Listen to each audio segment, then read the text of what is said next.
السلام علیکم ورحمۃ اللہ وبرکاتہ۔ رلا دیا غلام رسول کے قصے نے۔ جرنیل تھا، گورنر تھا، پکڑ کر لایا گیا، مسجد نبوی میں ستون کے ساتھ باندھ دیا گیا۔ رسول پاک صلی اللہ علیہ وآلہ وسلم تشریف لے گئے۔ دیکھا خوبصورت چہرہ، لمبا قد، توانا جسم، بھرا ہوا سینہ، اکڑی ہوئی گردن، اٹھی ہوئی نگاہیں، شان و شلوہ، شہرت ہے۔ حکمرانی کے جتنے عیب ہیں سارے پائے جاتے ہیں۔ سرور رسول صلی اللہ علیہ وآلہ وسلم آگے بڑھے، کہا سمامہ کیسے ہو؟ سمامہ بولا گرفتار کر کے پوچھتے ہو کیسا ہوں؟ رسول پاک نے فرمایا کوئی تکلیف پہنچی ہو؟ کہتا ہے نہ تمہاری تکلیف کی کوئی پرواہ، نہ تمہاری راحت کا کوئی خدشہ، جو جی چاہے کر لو۔ رسول پاک نے فرمایا بڑا تیز مزاج آدمی ہے۔ اپنے صحابہ کو دیکھا، پوچھا اس کو دکھ تو نہیں پہنچایا؟ عرض کرتے ہیں یا رسول اللہ صلی اللہ علیہ وآلہ وسلم، گرفتار ہی کیا ہے، دکھ کوئی نہیں پہنچایا۔ پیکرے حسن و جمال نے فرمایا سمامہ ذرا میری طرف آنکھ اٹھا کر دیکھو تو صحیح۔ سمامہ کہتا ہے کیا نظر اٹھا کے دیکھنے کی بات کرتے ہو؟ جا نہیں دیکھتا، مجھ کو مارا جائے گا تو میرے خون کا بدلہ لیا جائے گا۔ جبرائیل بھی غیظ و غضب میں آ گئے ہوں گے۔ عمر فاروق کی پیشانی سروٹوں سے بھر گئی، تلوار کے میان پر ہاتھ تڑپنے لگا۔ اشارہ ابرو ہو، اس کی گردن ہو، محمد صلی اللہ علیہ وآلہ وسلم کے قدم ہوں، یہ کیا سمجھتا ہے؟ لیکن رحمت اللہ عالمین کے ہونٹوں پر مسکراہٹ ہے۔ فرمایا جتنا غصہ ہے جی چاہے نکال لو، لیکن ہمارا چہرہ تو دیکھ لو۔ سمامہ نے کیا جواب دیا؟ اس نے مدینے والے کو دیکھا ہی نہیں تھا۔ اس نے کہا تمہارا چہرہ کیا دیکھوں؟ کائنات میں تجھ سے بدصورت کوئی نہیں ہے، نعوذ باللہ۔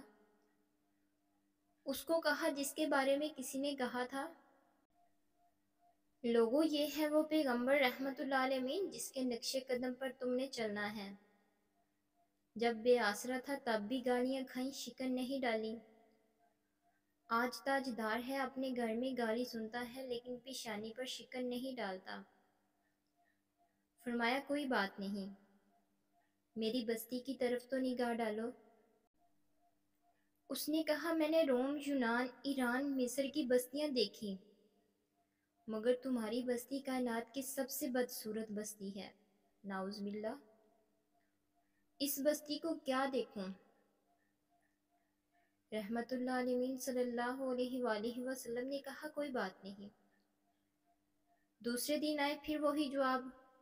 تیسرے دن پاک پیغمبر آئے، فرمایا ہم تجھ سے کچھ نہیں مانگتے، ذرا دیکھ تو لو۔ کہتا ہے نہیں دیکھتا اب۔ آسمان گوش بر آواز تھے، زمین سہمی پڑی تھی، آسمان ساکن تھا بیچارہ۔ دیکھیں آج اس نبی رحمت کی زبان سے کیا حکم صادر ہوتا ہے، اس گستاخ کو کیا سزا ملتی ہے۔ لوگوں نے دیکھا، کائنات نے دیکھا، آسمان طیبہ نے دیکھا، مسجد نبوی نے دیکھا، اس ستون نے دیکھا جس کے ساتھ سمامہ بندھا ہوا تھا۔ اب حکم صادر ہوگا، اس کی گردن اڑ جائے گی۔ مگر ہمیشہ مسکرانے والا پاک پیغمبر مسکرایا، فرمایا جاؤ، ہم نے اسے چھوڑ دیا ہے، چلے جاؤ، ہم نے اسے رہا کر دیا ہے۔ ہم تجھے کچھ نہیں کہتے، تو بڑا آدمی ہے، بڑے ملک کا حکمران ہے، تو نہیں دیکھتا، ہم تجھے کیا کہیں گے، جاؤ۔ اور اپنے صحابہ کرام کو جن کی تلواریں سمامہ کی گردن کاٹنے کے لیے بے تاب تھی، ان کو کہا بڑا آدمی ہے، عزت کے ساتھ لے جا کر اس کو مدینہ سے رخصت کر دو۔ انہوں نے چھوڑا، پلٹتے ہوئے اس کے دل میں خیال آیا بڑے حکمران بھی دیکھے، محکوم بھی دیکھے، جرنیل بھی دیکھے، کرنیل بھی دیکھے، صدر بھی دیکھے، کمانڈر بھی دیکھے، اتنا حوصلے والا تو کبھی نہ دیکھا۔ اس کے چہرے کو دیکھوں ہے کیسا؟ بس ایک نگاہ پہ ٹھہرا ہے فیصلہ دل کا، پھر دیکھتا ہے دیکھ کر سر پٹ بھاگا، دوڑ لگا دی۔ اور پھر آگے میں نہیں کہتا، ماما سے سنیں وہ کیا کہتا ہے۔ کہا قدم آگے کی طرف بھاگ رہے تھے، دل پیچھے کی طرف بھاگ رہا تھا۔ 2 میل بھاگتا چلا گیا اور جتنی رفتار سے گیا تھا اس سے دگنی رفتار سے واپس پلٹ آیا۔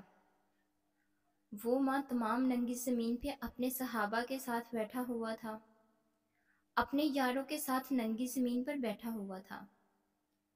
صحن مسجد پر ننگے فرش پر آیا۔ نبی کریم نے نگاہ ڈالی، سامنے سماما کھڑا ہے۔ فرمایا ہم نے تو تجھے چھوڑ دیا تھا، پھر آ گیا۔ کہا مجھ کو اپنا بنا کر چھوڑ دیا، کیا اسیری ہے کیا رہائی ہے۔ چھوڑا تب تھا جب آپ کا چہرہ نہیں دیکھا تھا، اب آپ کا چہرہ دیکھ لیا، اب زندگی بھر کے لیے آپ کا غلام بن گیا ہوں۔ سبحان اللہ۔